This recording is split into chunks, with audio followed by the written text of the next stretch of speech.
forward quite fast with a lot of new procedures, new technology, cleaning up and redoing the website.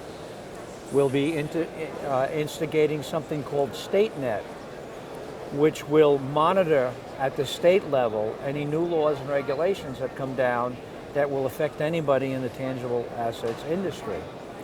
We're going to attempt to put together a nationwide network through clubs and organizations, both regional and state, to help us monitor that, because it's impossible to have a staff of 3 people and an executive board of another handful of people do all that work. But for example, we just found out in just doing a few simple inquiries when we were attending a webinar on StateNet that Rhode Island has a proposed regulation adding copper to their holding laws for gold and silver. And this involves copper, whether it be scrap copper pipe or copper rounds, which are beginning to become popular.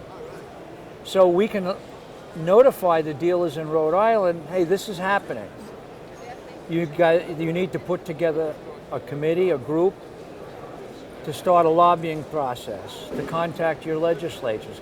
We can supply them the information, we can supply them white papers to support the issue, and that'll be available on a nationwide basis shortly.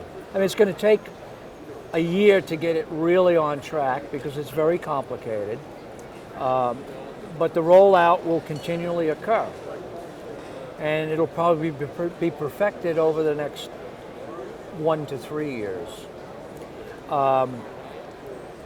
One of my goals is to create greater liaisons between ICTA and all of the various associations, whether it be ANA, Central States, Georgia Numismatic Association, Indiana State.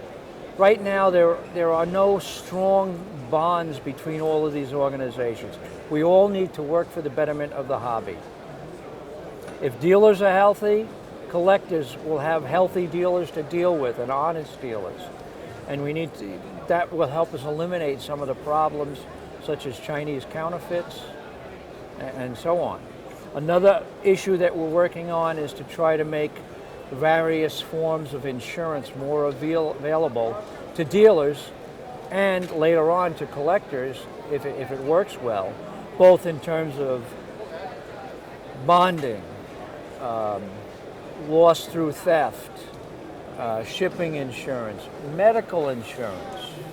You know, right now nobody knows what to do, and all states are different. We're working with some pretty heavy hitters in the industry, backed up by Lloyd's of London, and we think we may be able to come up with something really neat in the foreseeable future.